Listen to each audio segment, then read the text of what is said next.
The darkness surrounded the skies as an overbearing, gray cloud streaked across the world millions of miles away.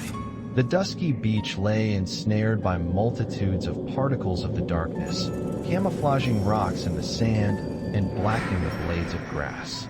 Waves of the water burst against the rocks, the sand crumbling underneath it. With no moonlight in sight, the sea remained only treacherous, swirling the mass of dark blue wreckage. Not a hint of sound could be heard anywhere, save for the roaring of the seas and the gusts of wind scattering overhead. A beacon of light shone like a candle flame far across the beach, and as Zoe panted and clambered through the mounds of sand, she kept this flame in her mind.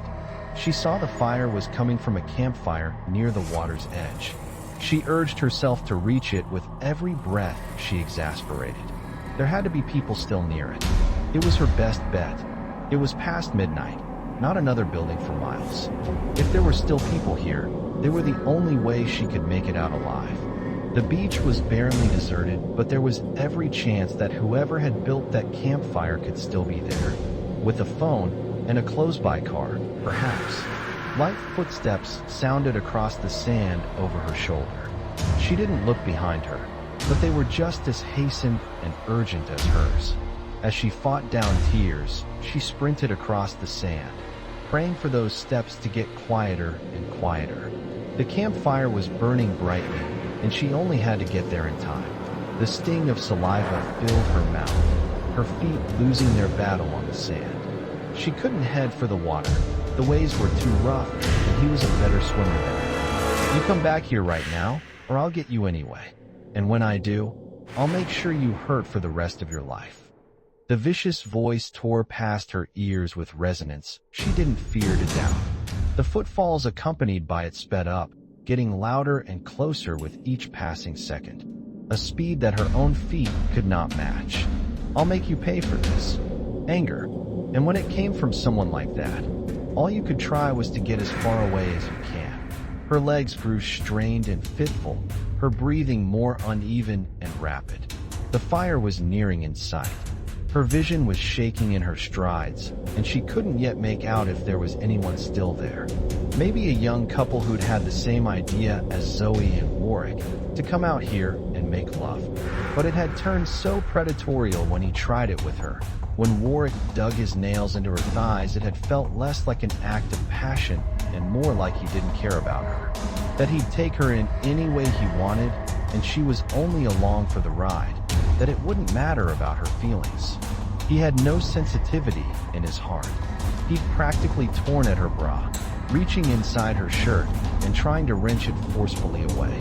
She'd felt queasy, powerless, shaken, and when she lashed out with her foot in his chest, there had been no mistaking that she could only run away from him after that, for fear of a worse fate. That look on his face had told her all, a harsh, ugly scowl that made her know she'd messed up. If he caught up with her now, stop running and get back here. If he was still injured, it wasn't slowing him down. There would be a savior by the fire. A heroic man who would come to her rescue, subdue Warwick with his strength, and let her call her mom, whilst keeping an eye on him so that he didn't wake up. She didn't try to say anything. She focused on the fire, on hope and on the run to get there. But she couldn't help the echoes of her friends' voices making their way into her head. He's a creep. Sonia says bad about things about him. Don't go out with him. Don't trust him. He's the type of guy you need to stay away from. She hadn't listened. Rumors, lies, wrong guesses. She had presumed all of their comments to be any of those because Hal, in her mind, was the guy she was so interested in going to try this against her. But he had fought against her with all his might and no sense or thought going her way. Just untamed, animalistic lust and his claws digging deep into every inch of her body. The thought of him smiling at her sweetly at her the other day, with an ice cream in each hand, filled her head with nonsensical outrage. Her mistake. She had not seen it in him, in his smile. And now he was chasing after her with hell in his desires. The fire was close. He shouted after her once more. He wasn't giving up. He was coming after her with everything he had. She reached the fire, her mind screaming in her ears. The burning, streaked red embers flailed about on the ground, slabs of firewood slotted underneath. But there was no one there. No one was as stupid as her. No one had come out here at night with someone she'd known for a few weeks. And now she would pay the price for being the only one around to make that mistake.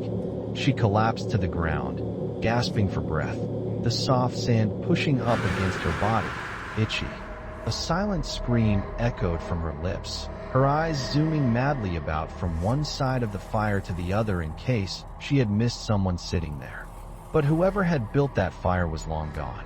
It was just a flame on the beach and nothing more than that. No one beside it. And that meant only she and one other person were all alone on this beach. Zoe, an out-of-breath voice wheezed, hissing disdain, right behind her. "You're going to pay for that."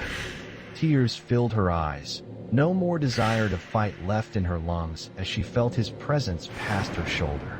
She'd given up, hands falling uselessly to her side. She didn't know what she would do now. She didn't know what was going to happen to her. But a growing horror of a sensation filled her stomach as her mind screamed mentally, and the only thoughts she could muster together said that for her, only hell could ensue. Against her body, inside her mind, in the hands of the man already gripping her body and dragging her closer, closer towards the open, roaring fire inches from her head until her head broke out in sweat and singing heat, and her eyes felt blinded from staring straight into the bright embers, ready to tear her apart. Written by Drickazin. Content is available under CC by SA.